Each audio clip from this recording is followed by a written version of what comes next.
Well, yes, I've had this YouTube channel almost for 5 years. It's time. It's time for inventory. And I'm not just going to do an inventory, self-critique, a meta-analysis of my YouTube channel. I'm going to do a meta-analysis of Facebook. I've actually been on Facebook longer than YouTube. I don't post on Facebook anymore, but I do use it because I direct message my wife and I direct message some of my friends, a handful of friends occasionally. Let's start with 2009. 2009 I got on Facebook, and it was amazing. I was connecting with my high school friends. I was getting this rush of dopamine. I was getting all this approval and all these likes. And Facebook was like this cozy little cafe where I was chillaxing with my friends, and I liked it. Mark Zuckerberg liked it too. He really had control of his message, of his narrative, and of his product. So, Mark Zuckerberg. We go 10 years later, as I make this video, 2019. And what is Facebook now? It used to be this cozy little cafe. Now I'm in downtown LA at the bus station, and Facebook is the giant bathroom wall covered with crud and graffiti. It doesn't feel like that cozy cafe from 10 years ago. Now there's misinformation, fake news, extremist political trolls. There's cat videos, dog videos. There's husbands and wives telling you how much they love each other. They're smooching and they're kissing. And you know what, dude? You need to get a room. I don't want to see you slobbering all over your wife. You are disgusting. So that's fake, man. It's fake to try so hard to show your affection for someone on Facebook. In fact, people who do that, I think you're about one blink away from a divorce, from a nasty, brutal divorce court. So Facebook has become fake book. But it's become worse than even fake book. It's become a shame dungeon. A shame dungeon is a place where you experience maximum shame. And here's the shame that I've been struggling with on Facebook and why I don't post on Facebook anymore. I don't post on Instagram either. But the point is this. I feel that if I post something on Facebook or some other social media site, I'm advertising to you and the world that I don't have a life, I have no deep thoughts, I'm incapable of managing my time, because these social media sites are giant time waste machines. And as I was thinking about this, I said, dude, you need to critique your YouTube channel, because is your YouTube channel a shame dungeon? Is it just a reiteration of Facebook? And so I wanted to look at my YouTube channel because January 5th, I believe, was the first time I posted a watch video. And so let me give you a little history of this channel. About 10 years ago, I still have the blog, but it's not very active anymore. I had the Herculodge blog, and about 10 years ago I had a subcategory, manly watches. And I was obsessed with TV brand watches, horrible watches, fake watches. I didn't know anything about watches. I just wanted these big ostentatious watches. This would have been around 2007, 2008, so yes, 10, 11 years ago. So I met a frequent guest to my blog. His name his internet name was Johnny Casual.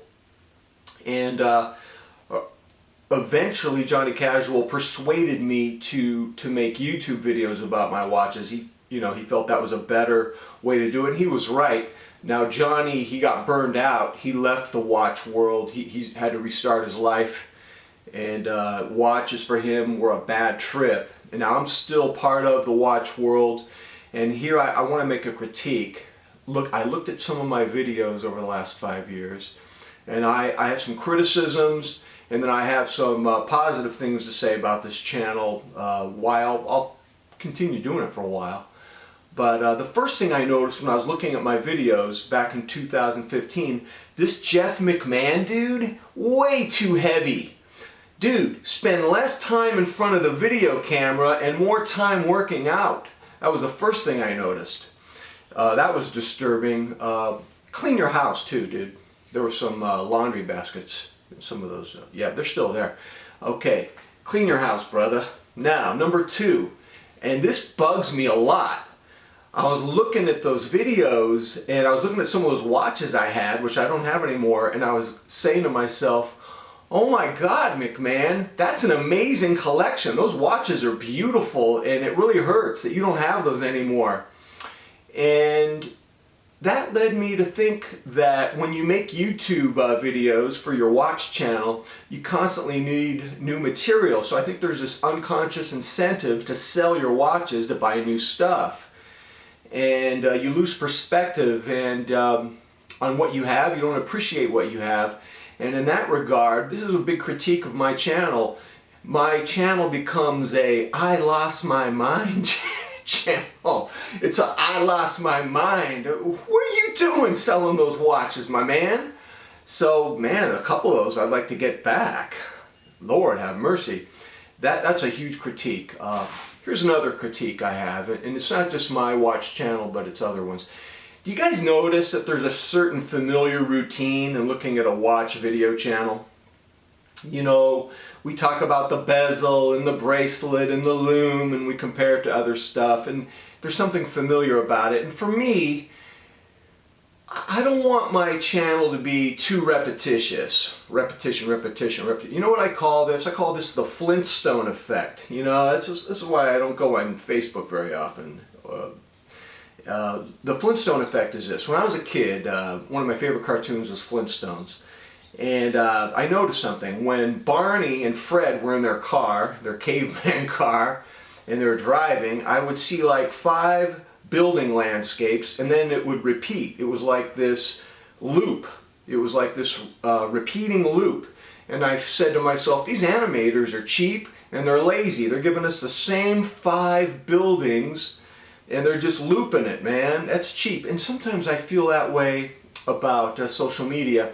It's less of a mindful experience and more of just a mindless habit, routine, and we get lost in what I call the Flintstone effect. And I don't want my channel to do that. I want to talk about ideas. I want to talk about things that are meaningful to me. And so those are my criticisms of the channel. Now here's why I'm keeping the channel. John Mellencamp said something that hits me hard in the heart. He said, you know what, man, we're not put here on earth to be happy. We're not put here on earth to have an easy life. And I love this. What John Mellencamp said is we're put here on earth to challenge ourselves. And if I can keep this channel challenging to myself and challenging to you to ask hard questions about what we're doing and to articulate things in a meaningful way, then yes, I will keep it. But if I feel that it's just a variation of some kind of a shame dungeon or a time waste machine or a I lost my mind machine, looking at those videos, I'm going, that watch is so cool. You sold that, my man? You need an intervention. If my channel comes out, then but morally I have to stop the channel. Just morally. I couldn't with good conscience continue doing it. So I wanted to do a meta-analysis because I'm a couple months away from the 5-year anniversary of this channel. Tell me what you think, man. Meta-analysis, shame dungeon, the Flintstone effect, the time waste machine, the I've lost my mind machine. Am I onto something, ladies and gentlemen? All right, tell me what you think. Until next time, I'm out.